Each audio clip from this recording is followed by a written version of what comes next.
인생에게 기쁜 날 전하에 늘 깨어서 기도하고 늘 기쁘게 살아가리 기쁜 날 전하에게 나시신다 이 좋은 날 내 전하고 새 사람이 되었으니 이 몸과 마음 알아줘서 영광의 주님을 섬기리 기쁜 날 전하에게 늘 깨어서 기도하고 늘 기쁘게 살아가리 기쁜 날 전하에게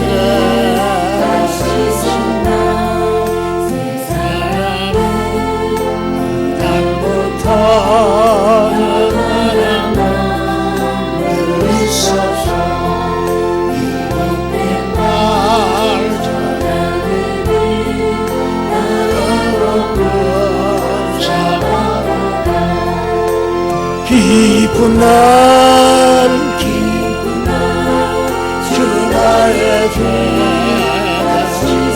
아멘 늘 깨어서 기도하고 늘 기쁘게 살아가리 기쁜 날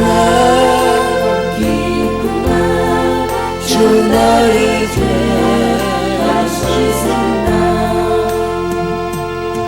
아멘. 이 찬송이 참 은혜되네요. 한번 다시 합시다.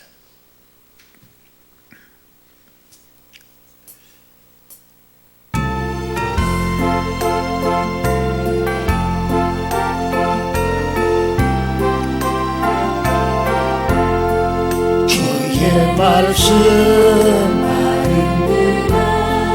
참 기쁘고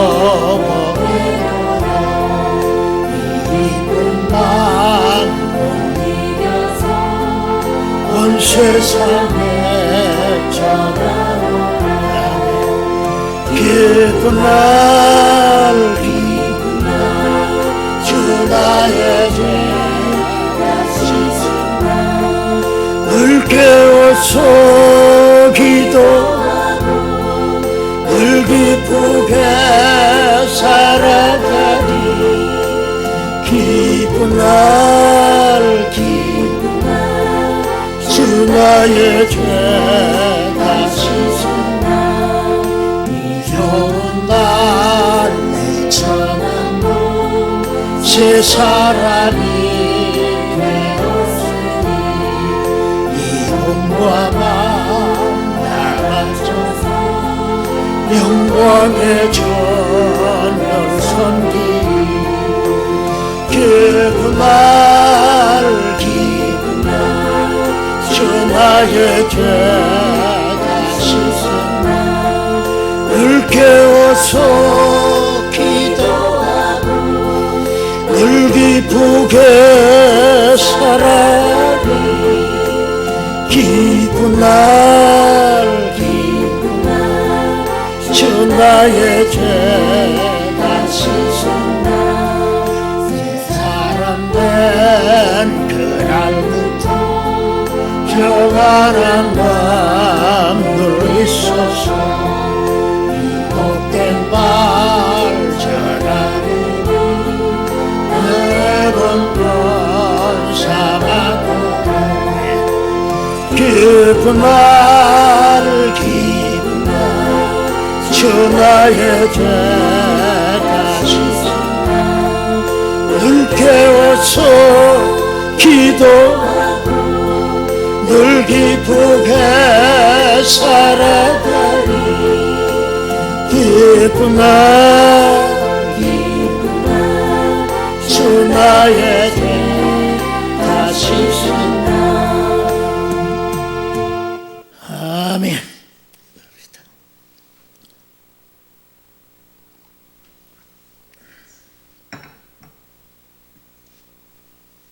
시작해요.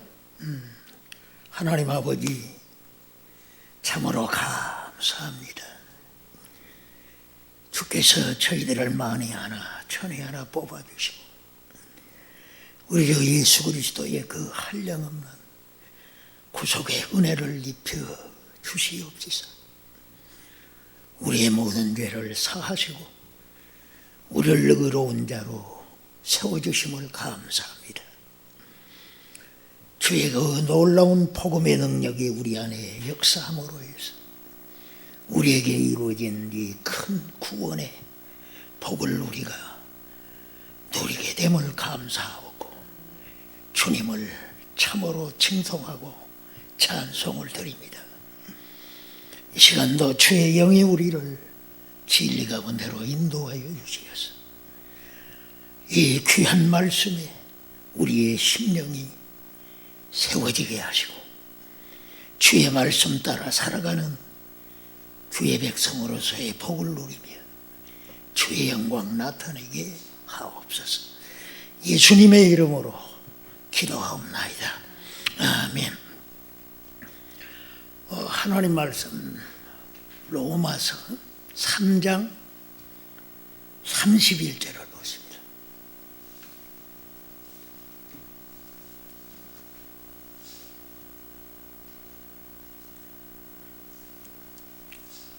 로마서 3장 31절.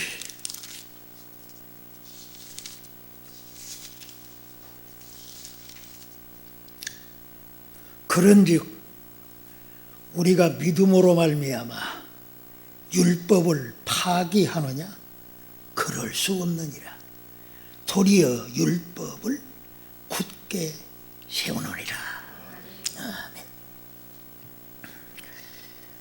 우리가 이 예수 그리스도를 알고 그에게 내 자신을 맡기고 의지함으로 해서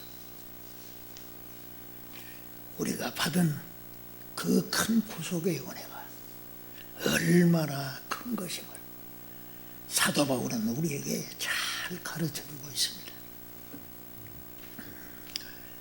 그 놀라운 피값이 우리의 죄를 위한 화목제물로서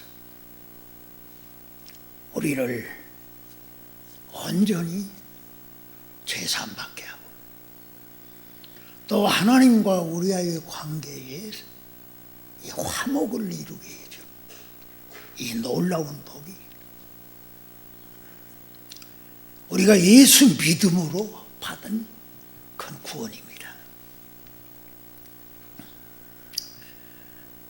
예수만이 우리의 구주이십니다.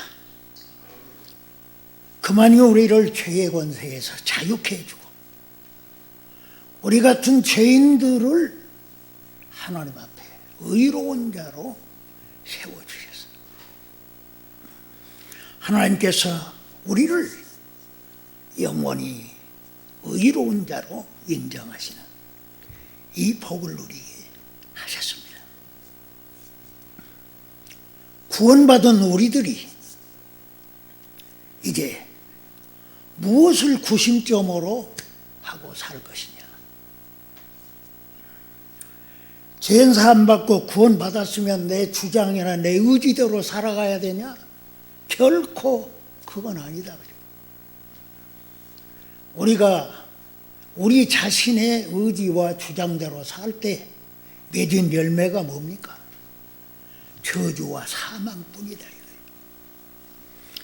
그러니 우리가 죄에서 구원을 받았다면 이제 우리를 어떤 원칙과 규범을 가지고 살아야 할 것이냐, 이러한 중요한 문제가 놓이게 됩니다.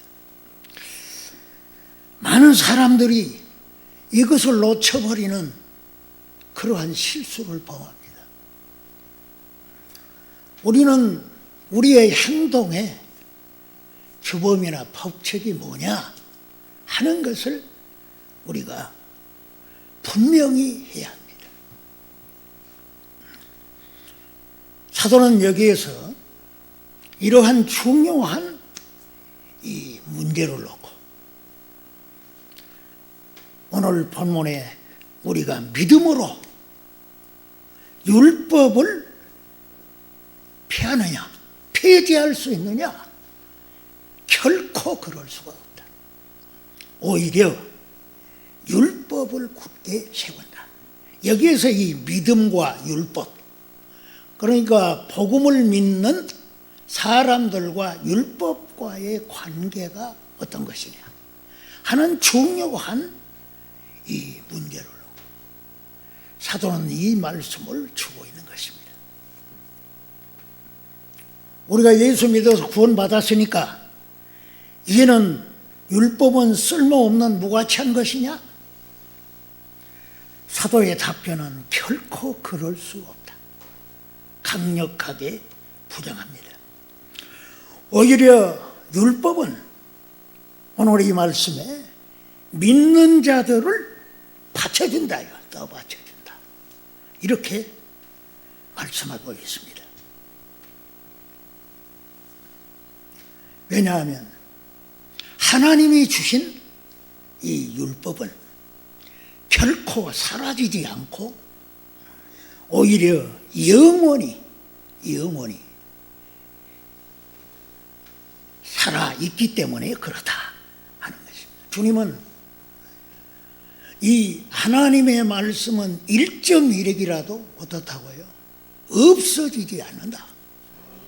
특별히 하나님이 주신 이 귀중한 율법이 사라진단 말이에요. 결코 그럴 수 없다. 특별히 믿는 자들에게 있어서 이 율법은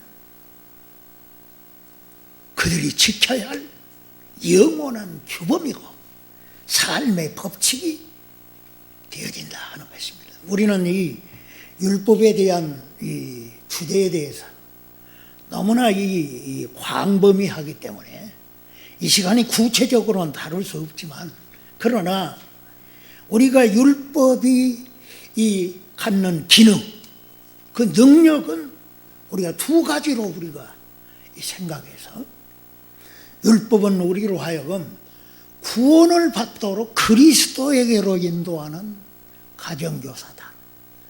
우리를 그리스도에게로 인도해야 된다. 하나님의 중요한 율법의 기능이 있고, 또 하나는 구원받은 사람들이 이 율법을 지키고 살아갈 때 그것이 바로 울타리가 되고 담이 되어진다 하는 것입니다. 따라서 그리스도인들에게 있어서 율법은 구원을 받았기 때문에 율법을 폐기하는 게 아니고 도의시하시는 것이 아니고 오히려 지속적이고 영원히 지켜야 할 이 규범이다 하는 말씀입니다. 우리는 성경에서 이 율법이 세 가지로 구분되는 것을 봅니다. 첫째는 의식법이 있죠. 제사, 규례. 이 의식법이 있는데 그 의식법을 지금도 우리가 지켜야 되냐? 그러면 유대인이죠, 유대인. 유대인들은 그걸 그냥 물고 늘어지잖아, 지키려고. 안 지키면 망할 줄로 생각한단 말이에요. 그런데 이 율법은, 이 의식법은 말이죠. 이 의식법은 그리스도가 오심으로 폐지됐어요. 그 이유는 뭐냐? 이 의식법이라는 것은 임시적이고 또 예비적이고 예표적인 의미를 갖기 때문에 그렇습니다. 그러니까 율법의 완성자가 오셨으니까 그 의식법은 그걸로 기능을 다한 거예요. 끝난 겁니다. 왜냐하면 그리스도가 이제 오시고 임시적이고 예비적인 것은 이제 완성자가 와버렸으니까 끝난 거단 말이지. 그래서 그리스도가 오신 이후에는 의식법의 효력이 상실되었기 때문에 그것은 지킬 필요가 없는 거란 말이죠. 그리고 시민법이 있어요. 시민법. 그것은 이스라엘 백성들에게 한정된 겁니다. 그 이스라엘 백성이 지켜야 할, 우리나라는 뭐가 있어? 헌법이 있잖아. 예? 이 헌법을 지키려야 살도록 되어 있단 말이죠. 그런 의미에서 우리하고는 상관이 없고, 셋째로 이 도덕법이 있어요. 도덕법 우리가 잘 아는 대로 십계명. 저희들은 우리 교회에서는 이 십계명을 주일날마다 교독을 합니다. 상기시키고 또 우리를 돌아보고 회개할 수 있도록 그 율법을, 십계명을 우리가 구분하여 생각하는데, 그 계명은 그건 도덕법으로서 그리스도인들이 영원히 지켜야 할 법이고 생활의 규범이 되는 것입니다. 그런 차원에서 신구약 성경은 분명히 그 계명을 지켜야 할 것을 이제 가르쳐주고 있는 것입니다. 모세는 애굽에서 구출을 받고 구원받은 하나님의 백성들이 이제는 바로 이 지키면서 살아야 할 그런 계명을 받았죠. 두 돌판을 받았잖아요. 그게 바로 이 출애굽기 20장 1절에서 17절에 있는 십계명의 내용인 것입니다. 나는 너를 애굽 땅 종되었던 집에서 인도하여 낸 여호와이니 내 외에는 다른 신들을 두지 마라. 두어라. 두지 마라. 응? 다른 신들을 두지 마라. 나 외에는 다른 신을 만들지 마라. 내 이름을 망명되이 일컫지 마라. 내가 정해놓은 안식일을 지켜라. 이 계명을 주셔요. 이게 하나님에게 대한 계명이죠. 그것은 영원히 지켜야 할 계명이다. 그리고 5계명부터 이제 10계명까지는 인간들과의 관계에서 지켜야 할 그러한 계명을 주신 것입니다. 모세는 이 계명을 지켜야 할 것을 아주 당부했습니다. 만일 너희들이 이 계명을 지키지 않는다면 징계가 따를 것을 경고하였습니다.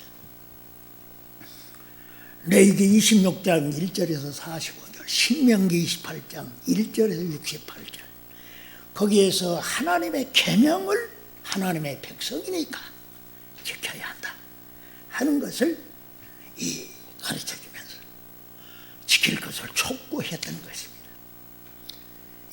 이 귀한 계명들을 지켜야 할 것을 모세만이 아니라 구약의 모든 선지자들이 그 계명에 대해서 해석을 해서 지켜야 할 것을 당부하였습니다.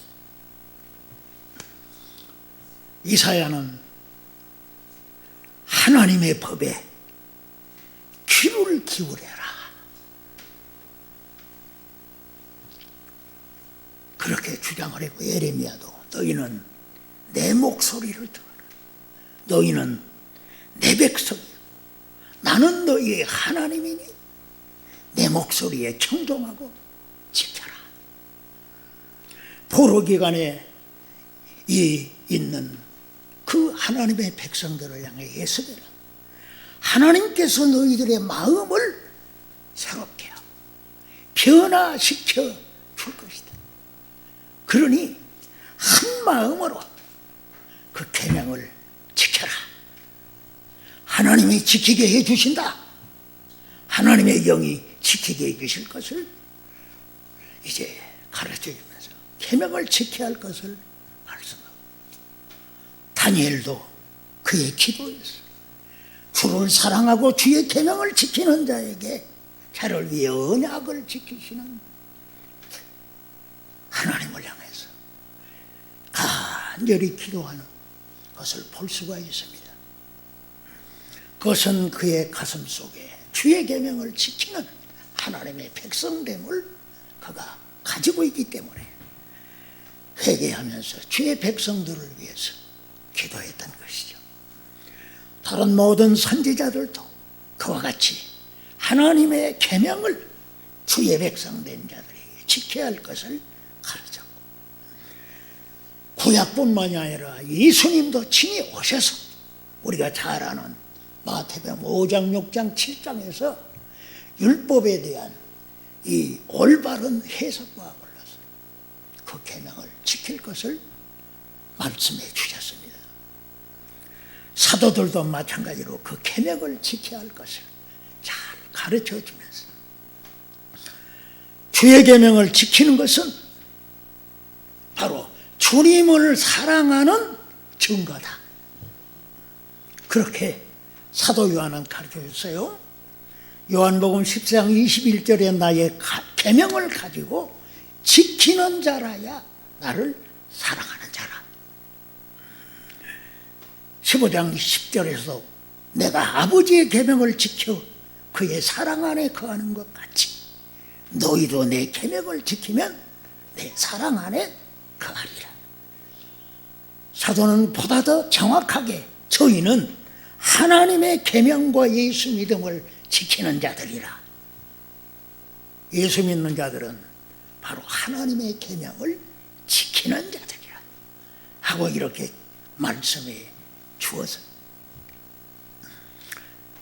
신구약에 사도나 선지자들, 특별히 예수님께서 보다 더 강력하게 계명을 지킬 것을 말씀해 주셨습니다. 주의 은혜로 구원받은 하나님의 백성들은 그러므로 이 계명을 지키면서 살아야 하는 것입니다. 이 계명의 지킴이 바로 오늘 제가 다른 주제처럼 그리스도인들의 표식이다 이거예요. 그리스도인들의 표. 내가 예수 믿어 구원받았느냐? 증거를 내놔봐. 증거를 내놔보라고. 그게 뭐라고요? 주의 계명을 지키는 거다 하는 것입니다. 여러분이 믿는 자의 표식이 뭐냐? 이럴 때 전화가 와가지고 시끄럽게도 주의 계명을 지키는 것이 믿는 자라고 하는 바로 이 증표다 이거 증표.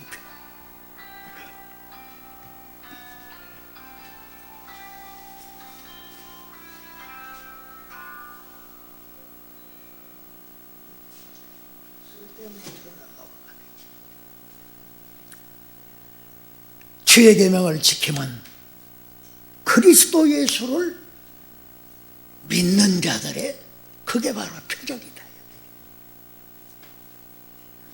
그래서 사도는 저희는 하나님의 계명을 지키며 예수 믿음을 지키는 자라. 예수 믿음은 뭐요? 계명을 지키는 자요. 계명을 지킨다 하는 것은 예수 믿는 자라는 표적이다. 그러니까 이 참된 믿음은 뭘로 구별되냐? 가짜냐 진짜냐가 뭘로 구분되나? 그것은 계명을 지키냐 아니냐 거기에 달려있다 하는 것입니다. 하나님은 당신이 주신 계명을 지키는 자들을 보증해 주십니다. 자기 백성됨을 주님은 아시고 그들을 보호해주고 지켜주시는 것입니다. 그러니까 환난이 오고 핍박이 오고 어떠한 고통과 어려움이 온다 할지라도 주의 백성들은 바로 하나님의 계명을 지킨다. 사도는 오늘 본문에서 예수 믿는 자들은 율법을 폐해요? 지켜요? 율법을 피하는 것이 아니다. 우리가 이 경계해야 할 세 가지 아주 이 위험스러운 주장들이 있는데 그게 뭐냐. 첫째는 율법 폐기론, 그냥 무율법주의자가 있고, 또 하나는 반대로 율법주의가 있어요. 율법주의. 더 교묘한 건 뭐냐면 영지주의가 있어요. 영지주의. 여러분, 무율법은 뭐예요? 구원받았으니까 율법은 지킬 필요가 없다. 그런 주장이에요. 그러면 율법주의는 뭡니까? 율법을 지켜야 구원받는다는 거예요. 그게 핵심입니다. 그러니까 이 선행을, 율법을 지켜 공적을 쌓아야 그 공적으로 구원받는다는 거죠. 이 무율법, 율법 폐기론하고 율법주의, 이것은 어떤 신학자는 이 두 머리를 가진 뱀의 신학이라, 율법주의 또 무율법주의는 이건 사탄의 역사다 이거예요. 사탄의 역사.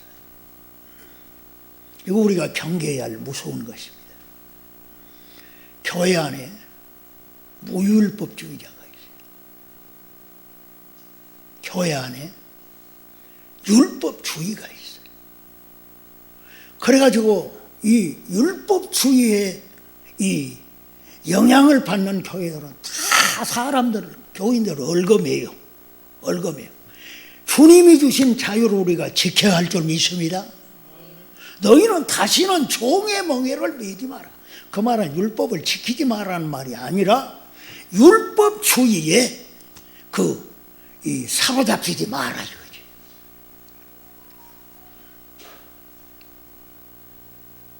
교회에는 이게 무서운 이 걸림돌입니다.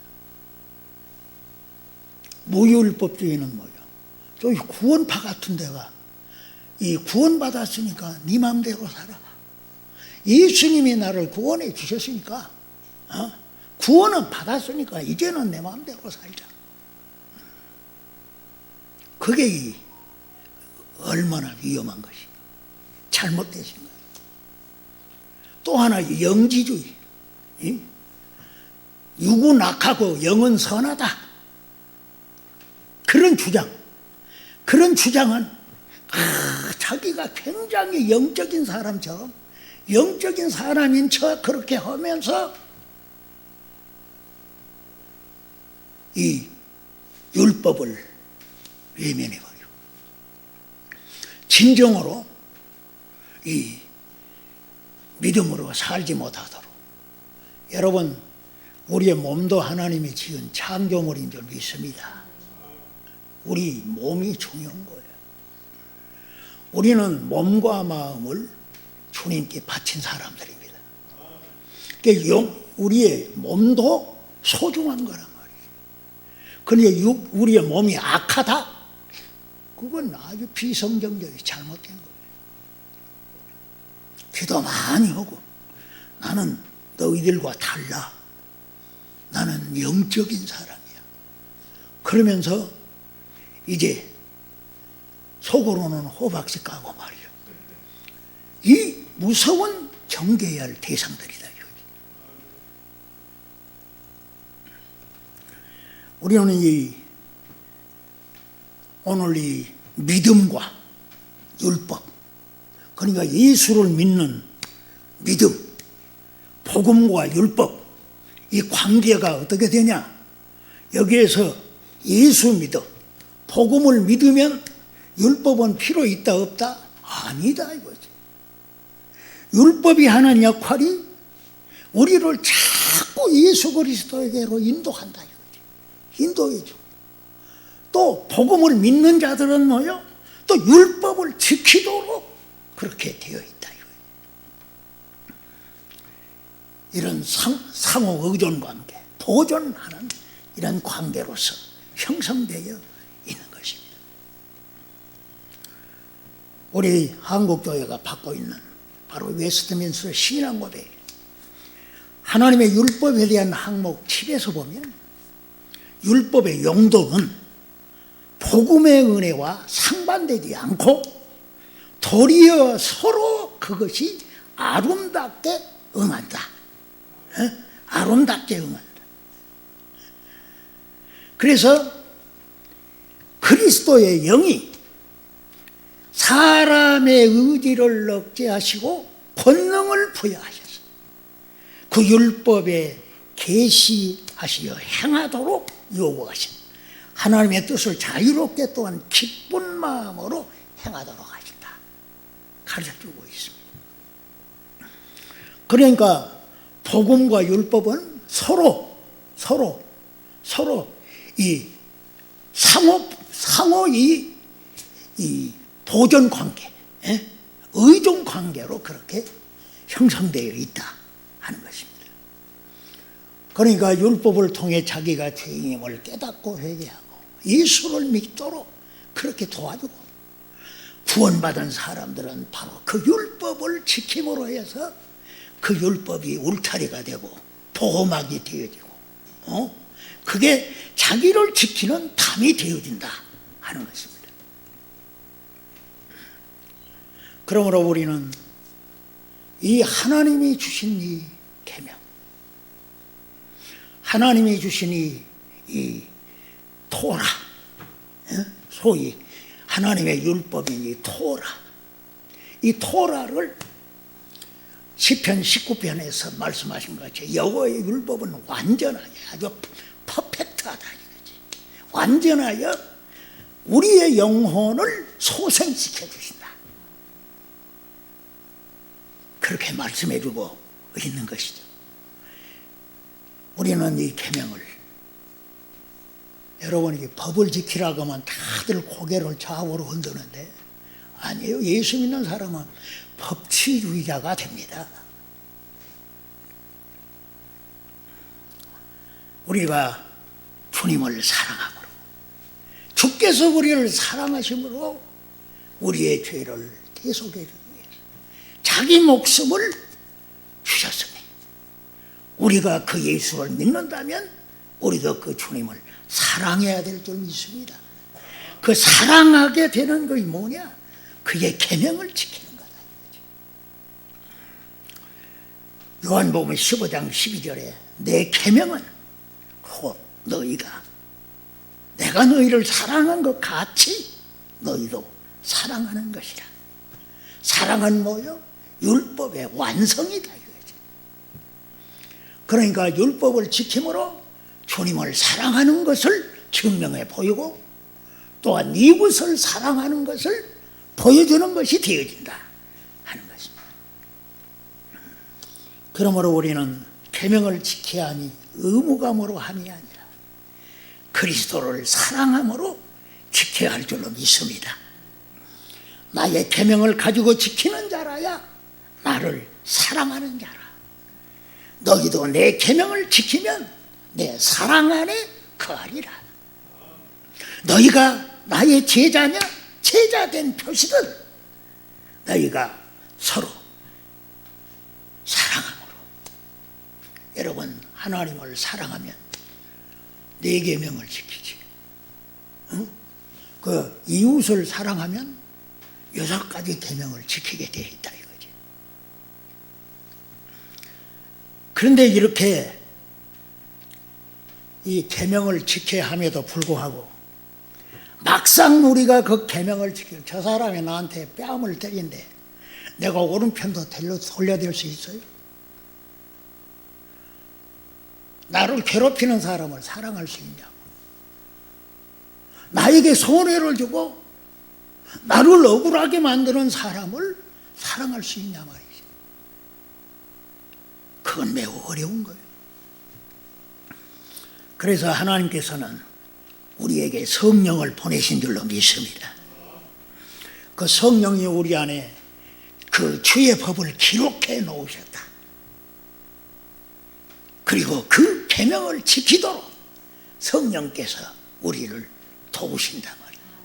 우리에게 능력을 주고 우리를 격려하고 우리에게 너는 하나님의 백성이고 구원받은 하나님의 자녀이니 이 계명을 지켜라. 이 우리를 충동하고 이끄신다 이거죠. 그러므로 이런 성령으로 주의 계명을 지킬 수가 있게 되어지는 것입니다. 여러분이 영원한 불못에 떨어질 자들은 누굽니까? 주의 계명을 지키지 않는 자들이에요. 요한계시록 21장 8절 보세요. 두려워하는 자들과 믿지 아니하는 자들과 흉악한 자들과 살인자들과 행음자들과 술객들과 우상 숭배자들과 모든 거짓말하는 자들은 불과 유황으로 타는 못에 참여하리라. 예수 믿습니까? 그러면 성령의 도움받아 계명을 지킬 수가 있어요. 우리가 지금은 그 계명을 완전하게 지키면 얼마나 좋겠어요. 천사 동생이 되어가지고 계명을 잘 지킨다면 얼마나. 근데 우리가 연약하고 아직도 우리에게 죄성이 있기 때문에 그 계명을 잘 완전히 지키지는 못하지만 성령께서 우리로 하여금 계명을 지키도록 충동하시고 이 격려하고 우리에게 힘을 주신다. 그래서 우리가 주 앞에 나와서 이 계명을 거울로 비춰보면서 그 말씀대로 살지 못한 것을 회개하고 또다시 성령의 능력을 의지해서 그 계명을 지키도록 힘쓰게 되어진다. 그렇지 않는 자들은 불못에 떨어진다. 여러분 요한계시록 21장에 보면은 하늘에 새 예루살렘이 펼쳐져 있지. 얼마나 그곳이 좋은 것, 얼마나 영광스럽고 좋은 것입니다. 세상에 있는 보석들은 다 갖다가 평온을 하고 있다 이거지. 그런데 그 예루살렘에는 동서남북으로 문이 있어요. 동서남북으로 다 문이 있습니다. 그 문을 열고 들어가야 할 줄 믿습니다. 그 들어갈 수 있는 자들, 그 문이 얼마나 귀하길래 진주문이라고 진주로 만들어진 거예요. 그 문을 열어줄 자는 예수밖에 없습니다. 예수님께서 내가 너희를 아버지께로 인도한다. 그래서 우리가 예수를 의지하고 내 자신을 예수님께 맡기고 그 은혜를 힘입게 되어지면 우리가 그곳으로 들어갈 수가 있게 되어진다. 우리 모두가 예수 안에서 주의 인도받아 그 나라로 들어가야 할 줄 믿습니다. 그런데 이 성 밖에 있는 자들이 있어요. 그 성에 들어가지 못하는 자들이 있어요. 그들이 누구냐? 속된 자들, 가증한 일을 행한 자들, 거짓말하는 자들, 이런 자들은 다 성 밖에 있으리라 말씀해 주고 있어요. 뭐가 가증한 겁니까? 우상성 비는 것이 가증한 거지. 믿습니까? 우상 섬기는 게 가증스러워. 하나님이 보시기에 가증스러운 거예요. 불의를 행하는 것이 가증스러운 거란 말이에요. 그들은 회개하게 있는 자들은 그곳에 성 밖에 있는 자들이라 하는 겁니다. 오늘 우리는 예수께서 나에게 오셨습니다. 함께 하시는 줄 믿습니다. 그 주님이 내 속에 들어오셨습니다. 보혈의 공로를 입혀주시고 그 피로 우리의 심령을 적셔 주시는 줄로 믿습니다. 우리가 죄로부터 해방을 받고 그의 은혜로 우리가 새롭게 되고 변화되어졌습니다. 이제부터는 나는 하나님의 백성이고 주의 자녀이니 주의 계명을 지키면서 살리라. 이런 다짐과 결심을 하고 성령의 도움을 받아 계명을 지켜갑니다. 그것이 뭐예요? 하나님이 보호해주는 울타리가 되고 그것이 담이 되어진다. 여러분, 지금의 세상은 악한 원수마귀의 불화살이 이제 타락시키려고 사는 사람들을 향해서 쏘아대고 있다. 세상은 불의하고 죄악에 가득 차서 하나님의 진노를 사고 있지만 우리가 예수의 공로에 힘입어서 하나님의 진노에서 해방받고 자유함을 얻을 뿐만 아니라 의로운 자가 되어져서 날마다 주의 계명을 힘입어 그 성령의 도우심으로 지켜가서 이게 바로 내가 예수 믿는 표적이다, 이게 바로 예수 믿는 증표다 하는 것을 보여줄 수 있기를 주의 이름으로 축복합니다. 하나님 아버지 감사하고 감사합니다. 주 예수께서 우리에게 오셔서 베푸신 은혜가 얼마나 크고 놀라운지요. 우리를 살리시고 주의 보혈로 날마다 우리의 죄를 씻어 정결케 하여 주시고 거룩하게 해주심을 감사합니다. 오 주여, 우리가 주의 자녀로 거듭났으니 이제부터 주의 백성으로 살아갈 수 있도록 주님이 우리의 삶의 규범으로 행동의 원칙으로 법칙으로 주신 이 계명을 잘 지켜가서 주의 백성된 표적을 갖게 하여 주옵시고 하나님께서 보호해 주시며 이끌어 주시는 귀한 백성으로서의 복을 누리게 하여 주시고 이 죄악 많은 세상에서 믿는 자의 표적을 가질 수 있는 저희들이 되게 하여 주셔서 주의 영광 나타내는 삶을 살게 하옵소서. 예수님의 이름으로 기도합니다. 아멘.